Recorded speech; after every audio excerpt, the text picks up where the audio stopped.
Rangers just won the World Series, and it got me thinking. Usually you think of professional athletes as being these physical specimens, and not all the baseball players are physical specimens. So I'd like to have a conversation with you about fitness and sports. Well, that's true. So ideally, you want people to be fit, but there are certain professional sports whereby the skill supersedes the fitness level. And baseball, in some positions, happens to be one of them, right? Yeah, well, I'll never forget Bartolo Colon, who played like 25 years just because I guess he had good location and decent velocity. Yes. Or and he accepted lower pay for a while. Yeah, well. But to your point, right? He was rather prominent on his midline girth. What about, who are the top 5 Mexican athletes of all time? Fernando Valenzuela has to be one of them. Oh, Fernando Mania, yes. So Fernando was, for all of those of you who have not followed professional baseball, back in 1981, I believe, he came in from Albuquerque, AAA affiliate for the Dodgers, and lit the baseball world on fire with, I believe, he won 8 straight games out of the gate. And that also galvanized the Mexican public to really become lifelong Dodger fans, right? Not only in California, but in Mexico. Right. And Fernando was a prominent indulger of fast food, let's say. Okay. So it goes back to the point I made earlier. He had the skill set. And there are many examples like that. Another one would be, say, David Wells, who played for the Blue Jays and then went to the Yankees in the 90s and was very prominent in one of their World Series wins. Yeah, he was a big part of those teams. And you mean in more than one way? Yeah. So anyways, baseball is one of those sports where certain position players do not have to have wonderful fitness. And those could be, say, the catcher as well sometimes, the first baseman, other than the pitchers, of course, and some of the relievers coming in for just an inning or two. Or and famously, some outfielders. Yeah, some outfielders, too, have been a little chunky. And so...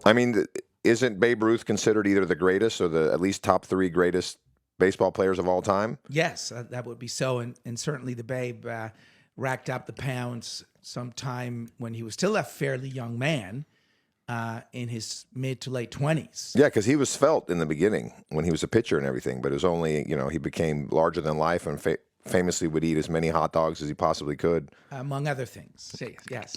But anyways, he was definitely not into fitness. And a lot of the players in those times had off-season jobs that were very demanding, usually physical jobs.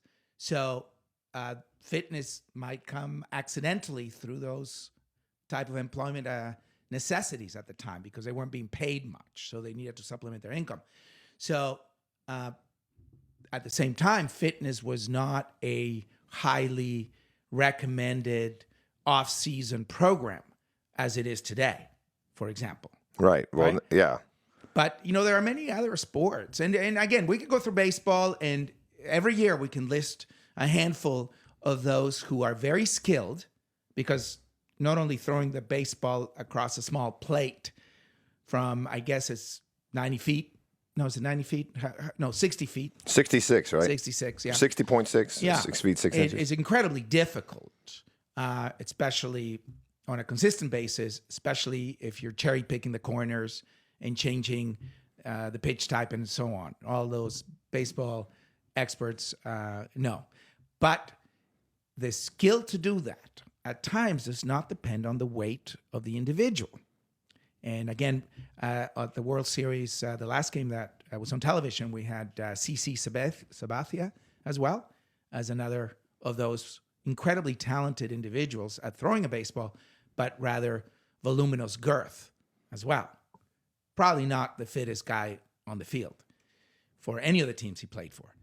But again, Let's talk about other sports where this is the case. Well, first one that comes to mind to me is John Daly in golf.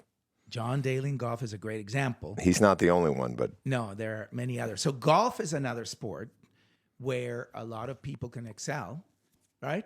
Without being fit. is it a sport though, or is it more like a contest? To all the golf fans out there, I'm not trying to. I think it is a sport because in sport you have to, beyond the physical skill set, hand-eye coordination, it's the mental aspect that goes into it in a very specific way. So if you go to the extreme and say that chess is not a sport and you don't have to be physically fit for chess, I would argue that you have to be mentally fit, and that's a type of fitness. Well, actually, most of the best chess players are actually in really good shape because apparently high-level chess, you burn a ton of calories. I have no doubt. Yeah, the brain uses much more energy in a way that we don't understand, where you actually lose weight as you're playing chess. And let me tell you one simple caveat to that. Fatty acids. So the brain prefers fatty acids far more than sugar. That is their preferred source of energy. And so the low fat diet is actually bad for your brain. Well, the correct fat diet is the best for your brain. Right. Of the omega-3s. Olive oil, fish oils, nuts. Yeah, exactly. Yeah. Exactly. So avocado oil, coconut oils, rather than vegetable oils. Yes. So there are golfers throughout time, especially on the senior circuit, not so senior, who are amazing and can defeat on a consistent basis guys in their 20s who are incredibly fit.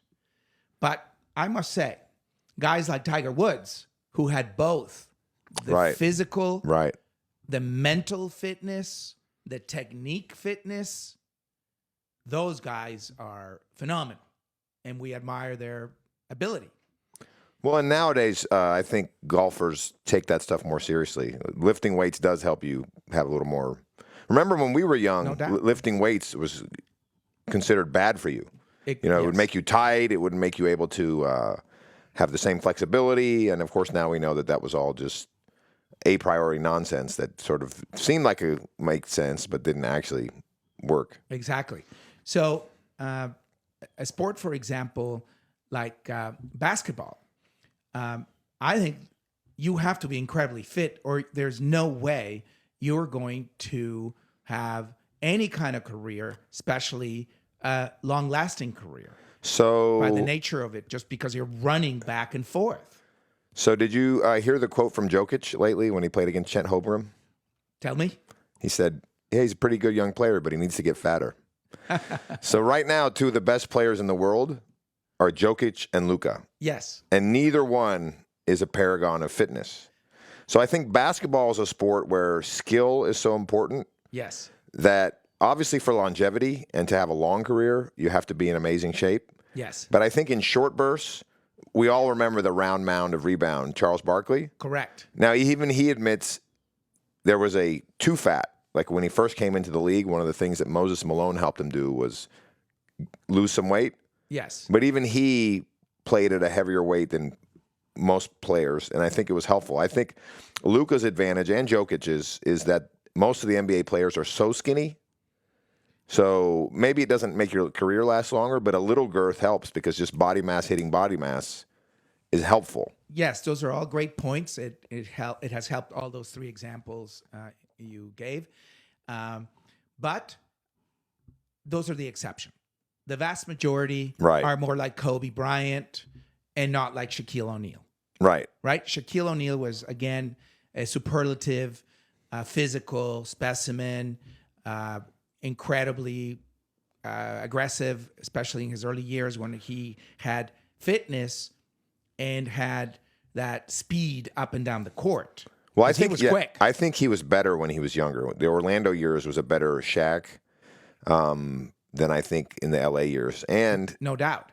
But still, Hakeem schooled him when Houston played Orlando in that final, and they were 4-0 in favor of the Rockets, mainly because Hakeem Olajuwon's not only fitness but footwork was still superior to Shaquille O'Neal That's right. on those two levels. Yeah. And of course, the mental aspect of the game. I think Hakeem was already, a good 8 years in the league. Yeah. So he had, more than 8 years, 10 years, because he was drafted in the 83 class. Yeah, he was in the 84 class with 84 class, sorry. with Jordan. With Jordan. That's right. Right. So Jordan Barkley, Stockton, and Olajuwon were all in that same draft class. that's right. So Olajuwon was number 1. And the Mavericks drafted Sam Perkins. Not a bad, draft, seriously. No, not at Right, all. at all. So anyways, the point is the vast majority of basketball players are fit and can run up and down. The ones that have more girth perhaps know how to use it incredibly well, to your point, to displacing a smaller, thinner body, Right. especially inside the key. And again, unfortunately, that may result in more injuries and more weight you carry. Again, excess weight. Right, and we used the example of Shaq. He was dominant, but then he was like injured more and more and more, and his career was much shorter than Kobe's. Right. Especially with not only knee issues, but lumbar spine issues. And feet, and his feet. And the feet, right? So other sports where girth can be a positive, maybe wrestling and sumo wrestling specifically. Well, specifically, you have to be, yeah. Yes. Some of the boxers in the heavyweight category have also had some extra girth over the years, and not to just go directly to George Foreman, but he was certainly one of them. But there were others along the way, lesser known, but still magnificent fighters, like George Chuvalo, for example. Right. Was another one that had some extra Well, girth. certainly in the heavyweight division, right? Yes, because, yes. Yes, in those. But, for example, soccer, I don't think any extra weight or lack of fitness is going to help you, even if you're the goalie. You're just not going to be as acrobatic and as quick to react to shots. So the two sports that probably have the most fitness, would you say it's soccer Yes. and tennis, right? Probably. Tennis, you have to have incredible fitness to be able to survive, given the development of the technology, where more people can get power of average stature. So you can have someone who's 5'10", 165 pounds that can still hit the ball at consistently more than 90 miles an hour, and certainly on a serve more than 100 miles an hour. So the to and fro from west-east, east-west movement and then north-south requires tremendous fitness.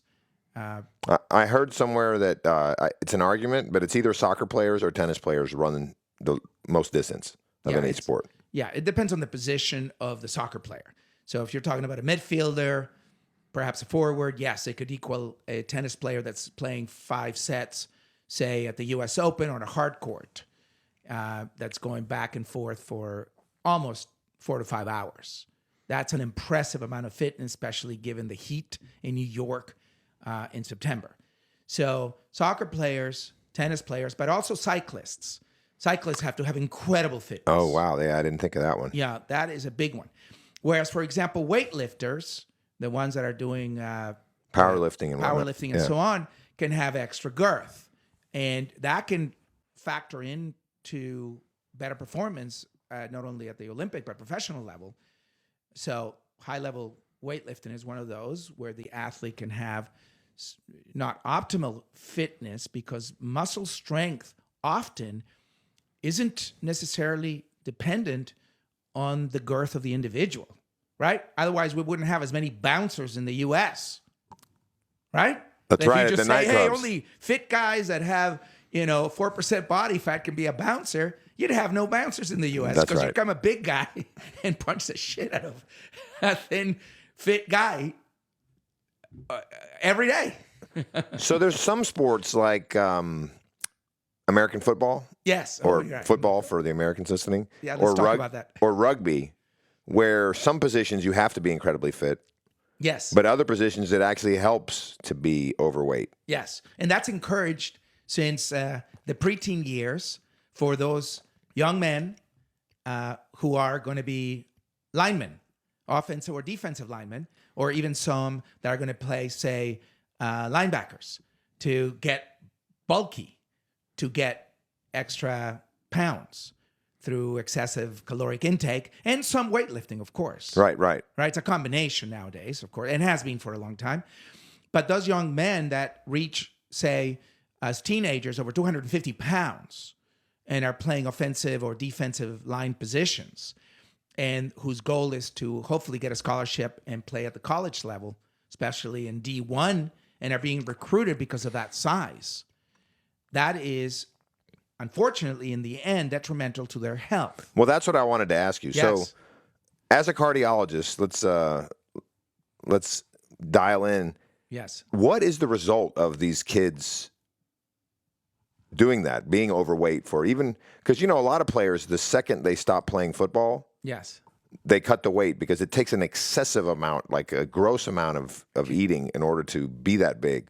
Yes. And a lot of them, when they stop playing, they don't have the motivation to be that big anymore.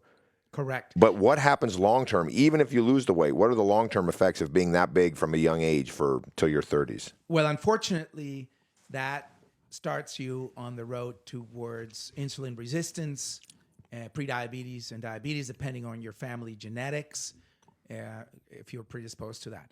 So, unfortunately, many do keep the weight on past their playing days. Some of them don't have the discipline to be able to cut back on the quantity and the quality of those foods. Right. And to continue to be physically active so that they don't end up with muscle wasting and more storage of visceral fat that is very detrimental, because it's the visceral fat that predisposes people to prediabetes, diabetes, hypertension, cholesterol issues. So it really depends on the individual, their family genetics, and what measures they take when their career is over. And we see people who are in incredible shape that were big, as you mentioned, during their playing days. And so they've adopted a much healthier lifestyle. And often you see them in public and you say, how did that guy play offensive lineman for the Cowboys? Right. He's like 5'10", 5'11", and he can't be more than 200, 220, but yet he may have played at 280, way back then. Sure. And now they're in their 50s, and they look great. But they'll tell you in secret, I've had 2 knee replacements. I've had several arthroscopic surgeries in multiple joints and lumbar discectomy. So, I did sustain damage. And the damage, unfortunately, puts people in situations where they're less mobile. So if you have to divide the world into 2 parts, on the one side, those that move, on the other, those that do not move, right, I'll tell you who's going to live longer. Right.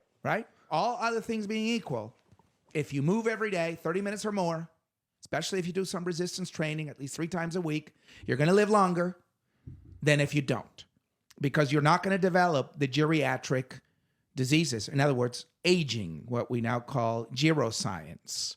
You're going to be less frail, so less muscle weakness, less prone to falls, right?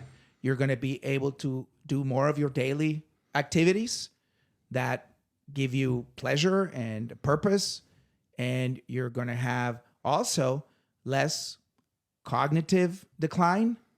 So you're going to have less likelihood of having vascular dementia and other dementias, and less need for polypharmacy. Vascular dementia, like, you use that term a lot, and I have a heuristic that I use, but I'm curious specifically. That's just when, like, your blood vessels in your brain like pop or something, or they just too much pressure on them, and it's a gradual narrowing of those vessels where the endothelium does not secrete sufficient nitric oxide to dilate and provide more blood flow and clearance of toxic substances. Got it. So that when we're presumably right now thinking and using our memory and using our prefrontal cortex to come up with an analysis of this conversation, we are dilating the blood vessels, the smallest blood vessels there. Got it. Okay. Right? To supply more blood flow. When you develop cognitive dysfunction, oftentimes at the root of that is endothelial dysfunction. So you're not able to supply those good nutrients, oxygen, the aforementioned lipids, fatty acids that feed those neurons, and on occasion glucose, and also clear out waste products of metabolism. Got it. Okay. Yeah, so that's what it is. It's a gradual process. And so the senior moments that people have are a result, in most cases, of having developed over years the milieu for vascular insufficiency, as I mentioned, right? Wow. Okay. Yeah, Yeah. that makes sense. Yeah. So, and that's before anyone has a stroke or a tumor or trauma. And certainly if we invoke the CTE, chronic traumatic encephalopathy issue in football and other sports that have head-to-head contact, then you augment and you accelerate those processes as well. Because we know that certain proteins that are deleterious to proper brain function and communication from one neuron to the other are being deposited the more of those concussions or trauma that you sustained in your earlier years. So you don't get a free ride. So as you know, I have a really large son.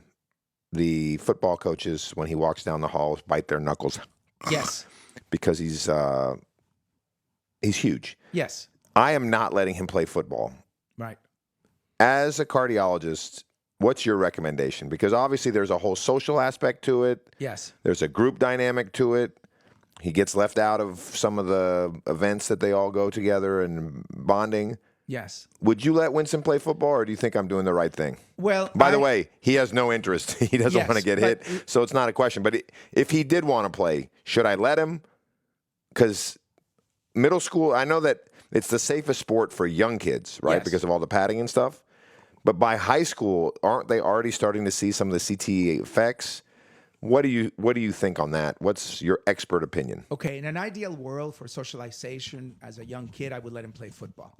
I think it's going to be fun. You can get an injury in any sport. Right. Okay, we've seen cases in soccer where two girls go out for a header, they smack heads, and one of them develops a bad concussion. And sometimes they come back too early. And they develop a second concussion, which is extremely deleterious to that young individual. So I would let him play young. I think the decision comes on once they get into the varsity, junior varsity level in high school, where you are seeing CTE, unfortunately, Especially in those linemen. players. Yeah, it's not the big contact, No, the it's one-time hit. It's the small bumps. Yes, there are a couple of studies that have come out over the last, I would say, 7 to 10 years, demonstrating that the small daily trauma, even from practice, causes chronic damage to the brain. So that is a tough decision. As you know, I played until I was 25 and probably got hit a bunch of times. So I would say I'm fortunate not to, hopefully, cross my fingers, knock on wood. Think about how smart you would be. As smart as you so. are. Yes. But I think if any parent decides that they should play some other sport that does not have head-to-head contact, I would encourage him to do so. And again, it would be rare for such damage to occur in basketball, soccer. Because even though there's baseball. collisions in basketball, because I got my head rung a bunch of times, elbows to the temple and stuff, it's not constant every day as a matter of course. Correct. So, so my common sense, it's the parental decision. I would prefer for people not to after the high school years. I think you're pretty safe for the most part till those early high school years. So but not varsity high school. I think if you're playing for a top school that is emphasizing winning and is constantly having practice trauma to the brain, you're probably as a parent wise not to let that continue. So Yeah. so you grew up in Canada. Yes. Did you play rugby? I did, and ice hockey as well. So just a point on the rugby. Let's talk about rugby first, and we can talk about hockey. Okay.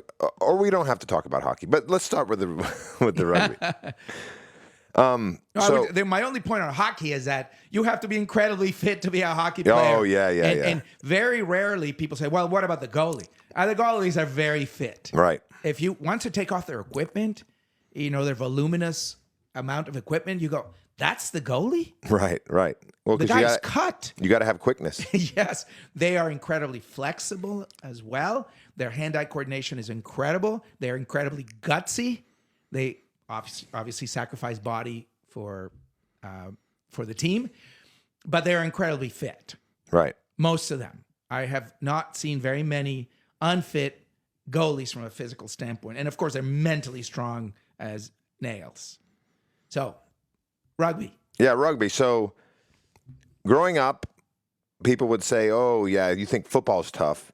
You should see rugby. That's the real tough one. They're not even wearing pads."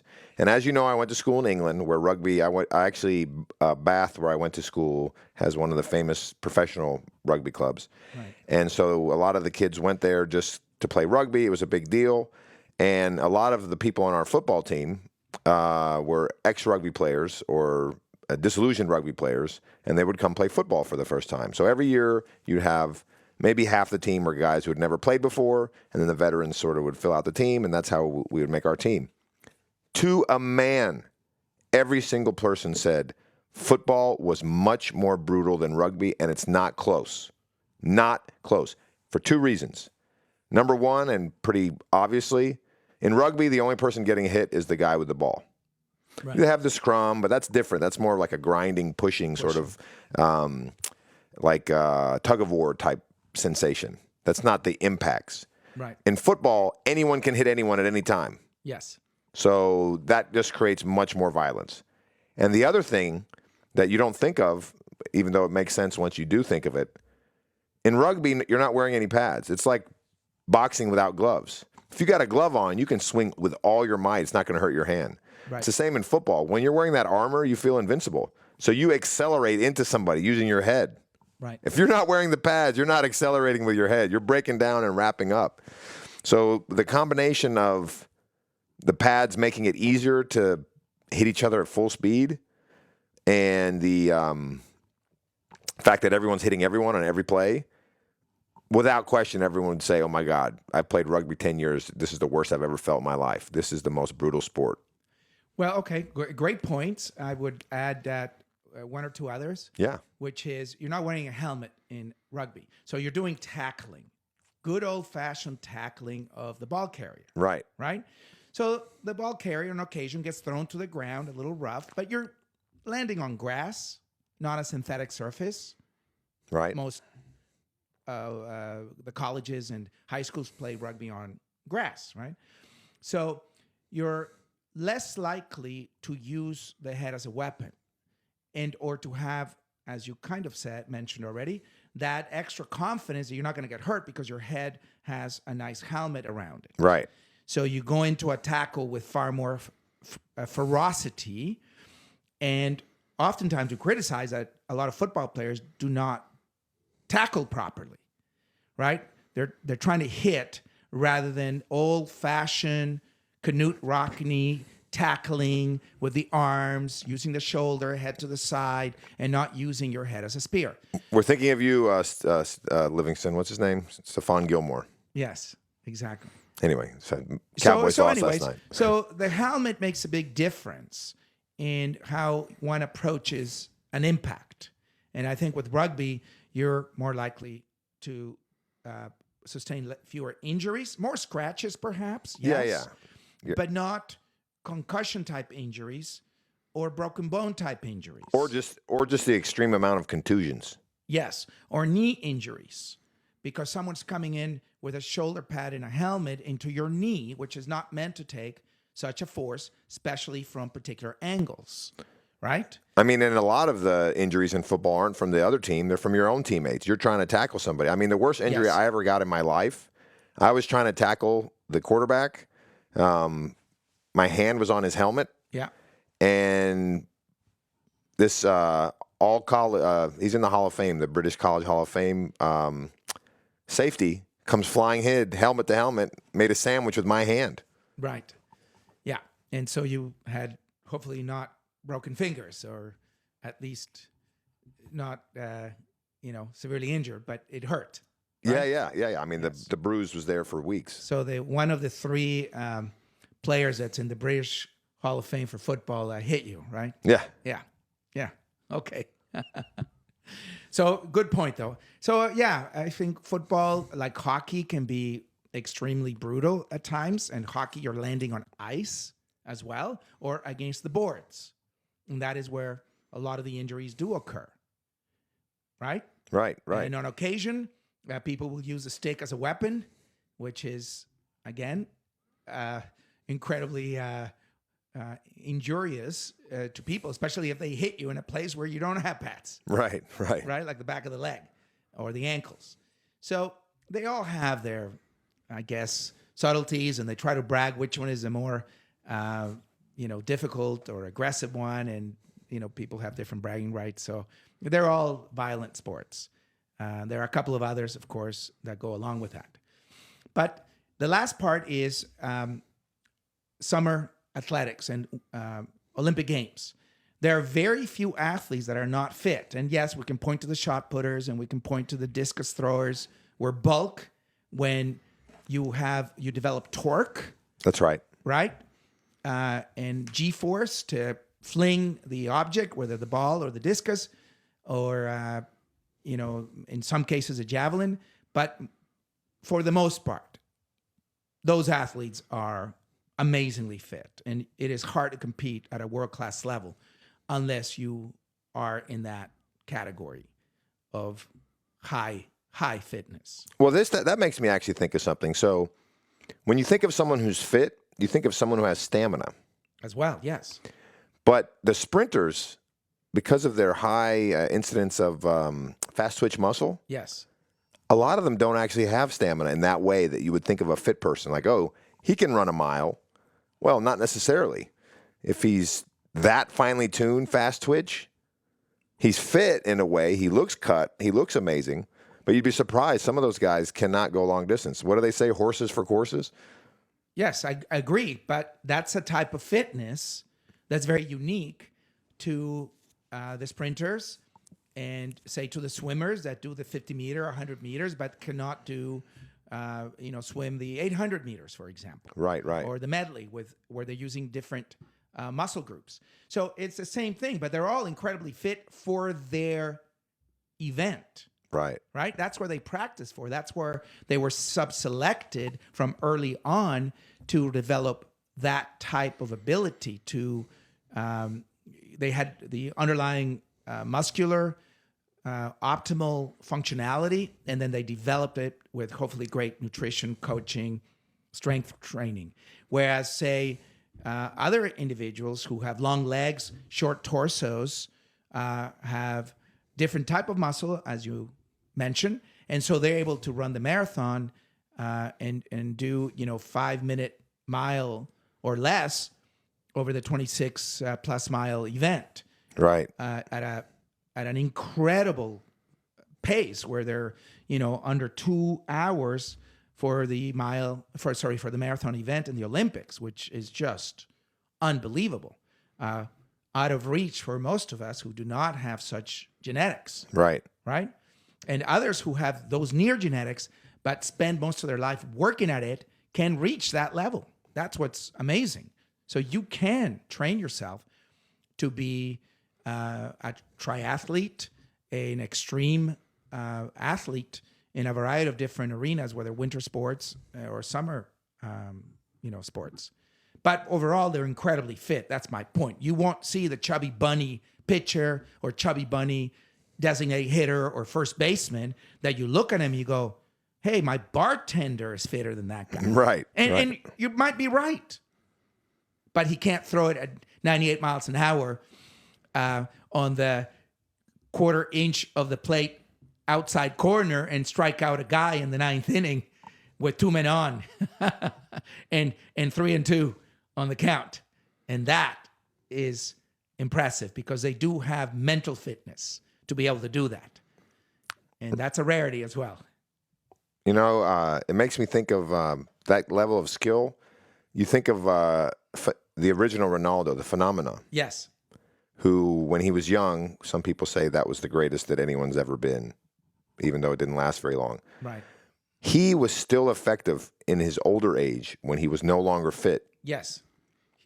Not the same type of player, not the same thing, but his understanding was so good that he was still able to score a bunch of goals and win championships No doubt. just from his understanding and his skill, though it wasn't the same, results as when he was the phenomenon. Yeah, he had anticipation. He had a little bit of what Wayne Gretzky had. He knew where to be and play without the ball or without the puck, Right. in Gretzky's case, to a spot on the field where he knew the pass was coming. And then his footwork was still phenomenal. His hand-eye coordination was phenomenal. His mid-girth was rounder, of course, kind of like a Charles Barkley. Right. But he still had the ability to out-muscle a thinner defender for that position using Right. his body as a shield. And then because of his already vastly developed skill set in handling the ball, he was able to put it, behind the goalie. You look at guys like Messi that had both speed, agility, and the dribbling skill set, Right. plus the understanding of the game by faking the defenseman without him having to do much, Right. right? Deception. So I would say that even though Ronaldo had the increasing girth in his later years, he still had the deception, Yeah. Yes. right? Yeah. And deception is huge in sports. Another guy I think of is Miroslav Klose, Yes. who wasn't particularly fast or fit, but he was just so big and strong. And same thing that you said, anticipation and putting his head at the right spot at the right time, Exactly. where that's useful. Yeah, there's no doubt. And then we have other sports that seem to be where fitness is not that relevant, Right. right? So bowling, for example, Right. right? That's the classic, right? You can be whatever, but it's all in the wrist, baby. It's all how you do it, and the aim, and the spins, and the timing of it. When you strike, when you spare, where you leave the pins hanging, all of that stuff. So those are games of skill. Right. Curling, for all you Canadians, curling is another one of those sports that is high on skill, not necessarily high on fitness, right? Are there any other sports you can think of? Well, I was going to talk about some of the sports that are more common in, say, Asia, like ping pong and badminton, but all those require extreme fitness. Extreme fitness. Yeah. Hand-eye coordination, endurance, concentration, focus. It's incredible when you see, sometimes on social media, we see some videos from these amazing athletes that are able to return the ping pong at such velocity with such spice on it. Those YouTube clips of some of the great rallies are just, it's like a different sport. That's, yeah. Absolutely. So the one sport I can think of that we haven't touched on, which is one of the most popular sports in the world, but not popular in the United States at all, I'm, of course, referring to cricket. Yes, of course. Some of those bowlers are not in the best shape. No, but the pitcher is, or I don't know if that's called. It's The called bowler pitcher. is the pitcher. The bowler, yes. So, yeah, they don't have to be because it's about accuracy. That's right. It's about consistency and, Velocity and spin. yeah, all that. Just like a baseball pitcher. That's right. That we saw a couple of examples in the recent World Series of, pitchers that were a little bit round on the girth and were very effective. Just like the David Wells example or, the CC Sabathia and others along the history of baseball, including, of course, Babe Ruth. Impressive. But to be clear, both as a cardiologist and as a fan, it's your recommendation, even though you can be good at these sports by being heavy, Yes. unless you're a football player like a lineman, you're better off, despite what Jokic said to Chet Holmgren, you're better off being in better shape. No doubt.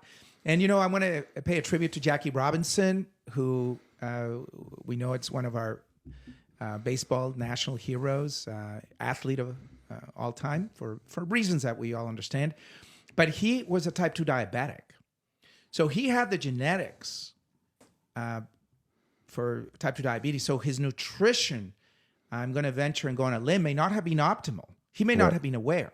Right. And that shortened his phenomenal career significantly because he passed away from the ravages and the complications of type 2 diabetes. As I understand, on his cardiovascular system, on his eyes, on his kidneys, on his peripheral nerves.